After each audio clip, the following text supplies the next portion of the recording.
Hi there, Sandra here from Createinspain and Siser Juliet Beginners to Pro.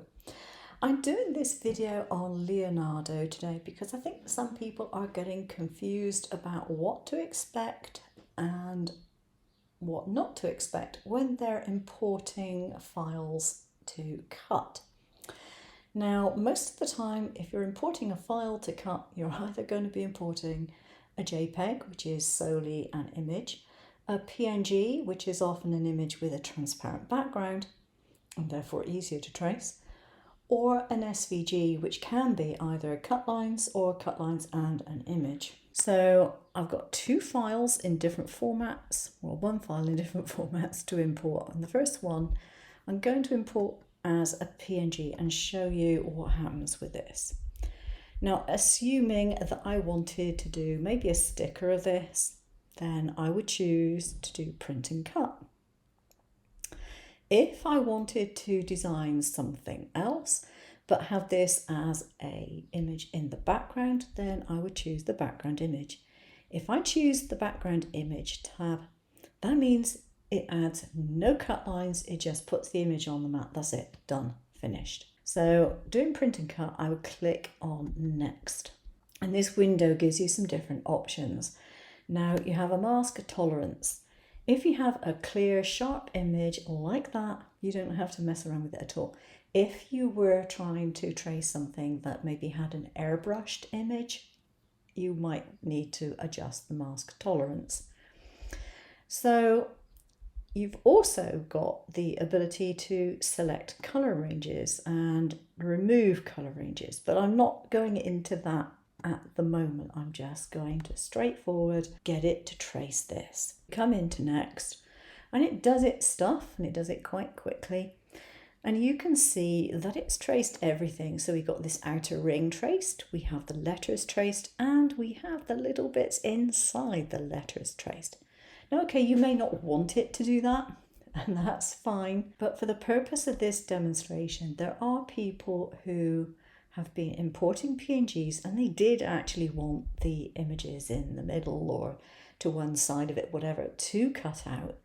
And particularly when it comes to lettering, they wanted the inside of the letters to cut out as well. So in order to get this to happen, you need to have the include holes checked.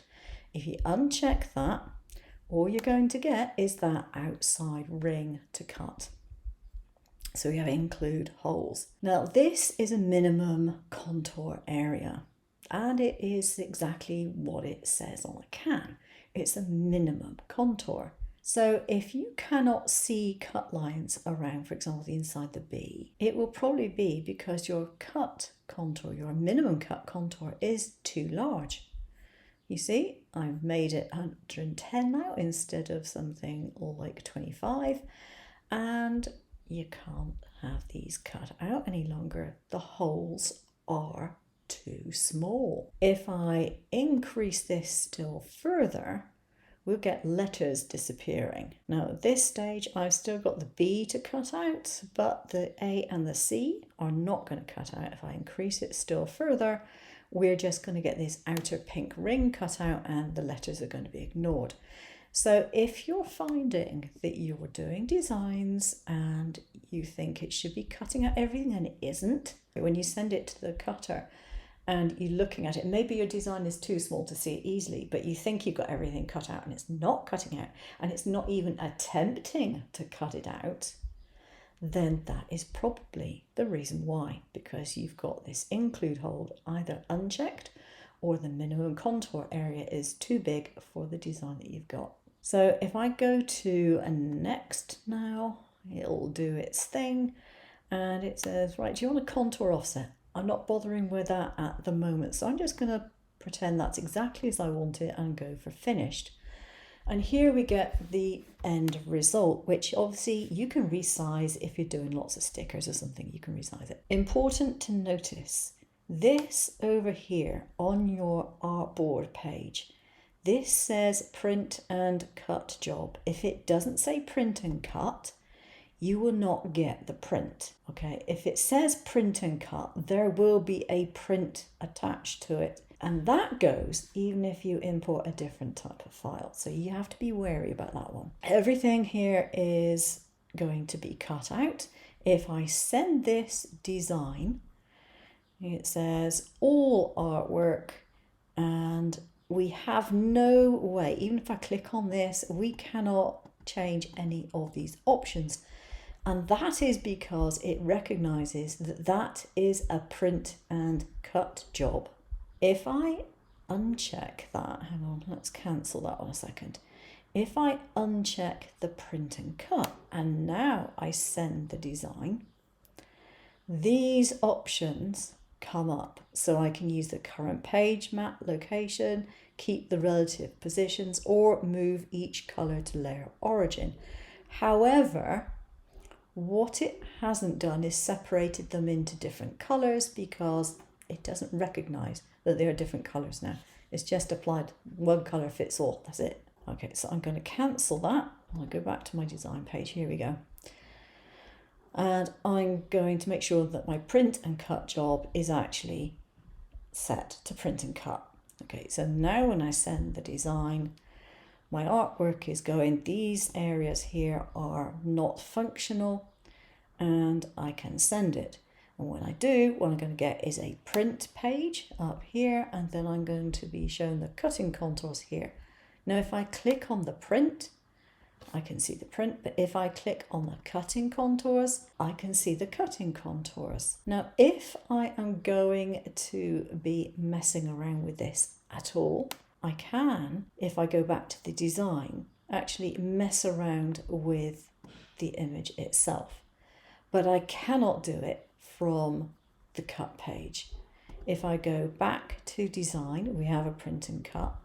If I go to the properties and I go to the layers, we have a PNG, we have one layer. We cannot at the moment separate anything out from there at all. But if I go to edit and I go to release the cut contours, we now have them in two distinct layers. We have the cut contours, which I can make visible or invisible, and we have the PNG itself, which I could switch off or not. And if I want to, I could take that PNG and I could probably get rid of it. There we go, it's only got the cut contours now. So you can edit this, but you need to be in the design page to edit it. Once you sent it to the cut, then that's it. If it's not as you want it, you go back to the design page. I'm going to undo what I did, and now I've got my PNG back. So if I'm going to send the design, I'm happy with that, I just go to send, and there we have my print and cut. Now I can, if I wish, alter the sizing of this, but I can't from this page do any multiples. I can't copy it and paste it in the same way that I could if I went back to the design page. I'm going to import an SVG, but because when I import an SVG, I'm not intending to do a print and cut with it. I want it to just cut vinyl, for example. I'm going to uncheck the print and cut job. If you don't do this, you don't get all the options that you might want if you're importing an SVG. So uncheck that one. So go to File, Import File, and this time select my SVG. Same design, different format. If I select cut only, this is just going to give me cut lines. And if I go to editable artwork, this gives me the opportunity to keep color fills and things and to turn it into a print and cut logo. The cut only is solely cut lines. So if I go to next on this, and I've chosen all the colors that I want to have, and I go to apply, and here it is. Make that a bit smaller so it fits on the page there. I can choose not to separate it by color, or I can choose to have it separated into different colors. I can move each color, keep the relative position, or use the current position. And I have all those options available to me. So if I move each color to the layer origin and then go to send, my different colors are separated out and I can do with them whatever I want. Don't like that, I can go back to the design and I can alter it and do whatever I need to do. Now in this particular case, you can see they are all joined together. If I want to separate them out, I can go to Edit and I can either go to Ungroup Paths or I can go to Break Paths. Now, if you have something like a ring, which is 2 lines of the same colour, and it could apply a colour fill, for example, the ring is a path in its own right, and the letters are paths in their own right. However, if you try and ungroup a path with a letter, like this, it won't do anything. That is still all joined together. It only recognises that as a complete path. It is what is called a combined path already. There are outside lines, there are inside lines. The two have been subtracted from each other effectively and it is one path. So in that particular case, you would go to paths and you would go to break paths.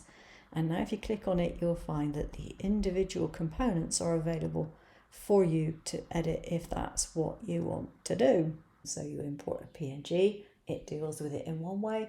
You import an SVG, it deals with it in a slightly different way. Now, both have their advantages, basically. If you want to do mostly print and cut, then the chances are you're going to be mostly importing PNGs to do that. If you want to do vinyl cuts for t-shirts and things like that, and you're not doing printable vinyl, then the chances are you're going to be using more SVGs. It pays to learn how to use both of this type of format. There are ways, as you can see, of using an SVG to do a print and cut as well. It is slightly different to what you would do if you're importing the PNG. Just learn the one that you tend to use the most, and if you need to use a different file, practice with it first. But what I've found so far is that there are a lot of people who think, I've got a cutting machine, it can cut, I'll just race into that and I will start selling stickers or something straight away. Please make sure you know how to use your software properly first and your machine, come to that, because you're going to make it so much more difficult for yourself if you have time constraints and if you have deadlines to meet, then if you can just sit down and play with the software and work out what on earth you need to do with it. Okay, that's it from me today. Hope to see you again soon. Take care now.